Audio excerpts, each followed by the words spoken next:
Jeffrey Epstein is estimated to have abused a large number of girls. The Epstein Victims Compensation Fund paid out more than $120 million to 136 survivors. Another 52 women filed and privately settled claims. Joining us now for more is Annie Farmer, who has said that she was lured by Maxwell and Epstein and sexually abused at his New Mexico ranch when she was just 16 years old.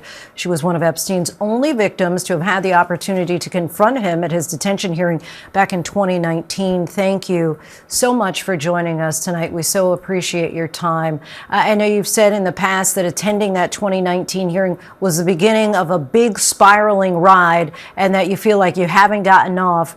What's it been like after all this time to once again be reminded on the daily of Jeffrey Epstein and Ghislaine Maxwell? It was unexpected this time for sure. And it has been pretty exhausting to be back on this roller coaster. You've said that Epstein encouraged you to join him at his New Mexico ranch for an outing for other high-achieving students. But when you got there, it was just you with Epstein and Maxwell at his ranch. Tell us about Ghislaine Maxwell and your encounters with her. She was initially very charming. I think really working to put me at ease, asking me questions about myself, about my life as a high school student.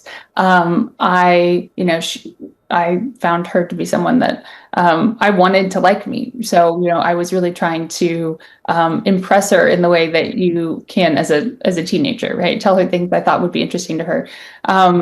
And then, of course, over the course of my time, her behavior, towards me changed.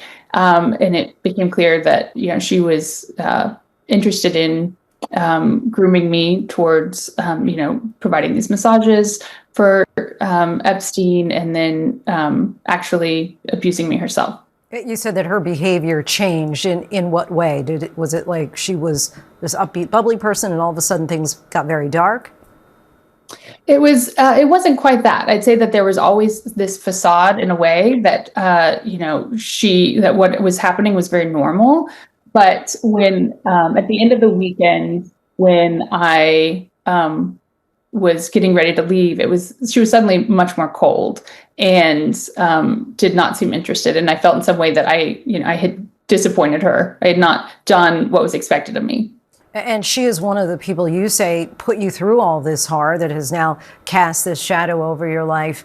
Today, as you know, she met with the number 2 person at DOJ. What's your reaction to all this?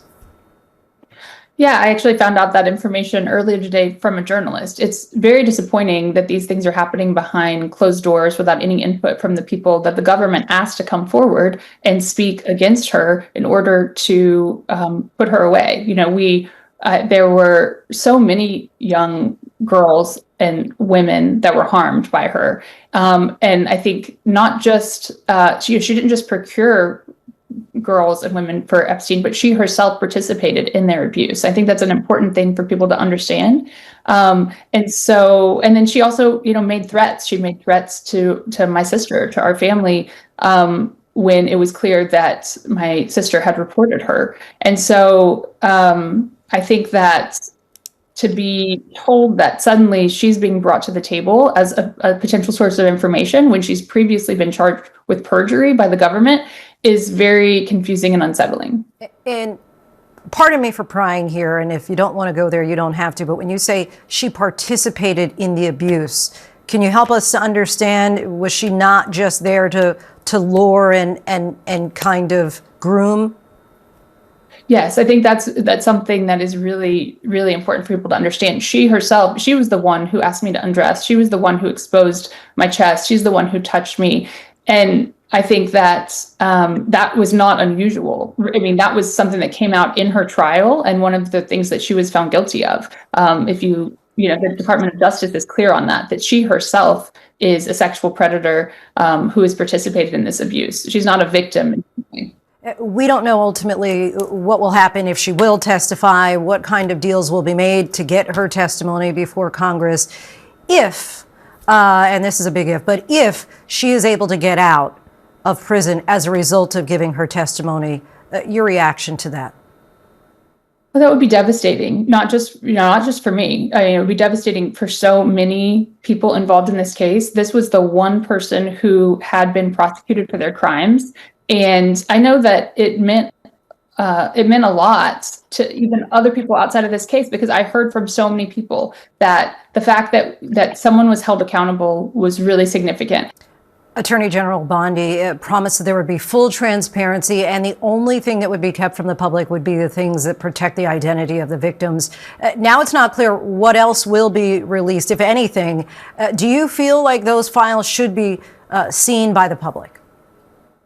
I certainly think that there's more information that should be released to the public. Your sister Maria was the first person actually to report Epstein and Maxwell to law enforcement back in the 90s. She's spoken about the time she allegedly met Donald Trump in Epstein's office. Now, the White House does deny this, saying the president was never in Epstein's office. Maria has never accused Donald Trump of any wrongdoing. Right. What do you remember about what your sister has shared with you about the time that she met Donald Trump? Yeah, that was something that was just common knowledge in our family because she had shared it at the time. And it was something that, of course, came up again with Donald Trump becoming more prominent. Just on an emotional level, how are you feeling about all of this political debate for something that really impacted your family, your sister, in a very personal way? It's somewhat, surreal to see something play out on this, this world stage that is so personal. But I also think it's really important that, we don't overly politicize this. There are political figures that are involved, and because of that, it is being used for political purposes right now. But I think that ultimately, the reason that so many people care about this case is because it's something that so many people can relate to, which is the abuse of power, people with more privilege, more power, taking advantage of those that don't have it. Annie Farmer, we thank you so much for taking the time and revisiting what I know was a painful period in your life that has become very public. So we thank you for talking with us tonight. Thank you for taking the time. And we just learned that Deputy AG Blanche will meet with Maxwell once again tomorrow.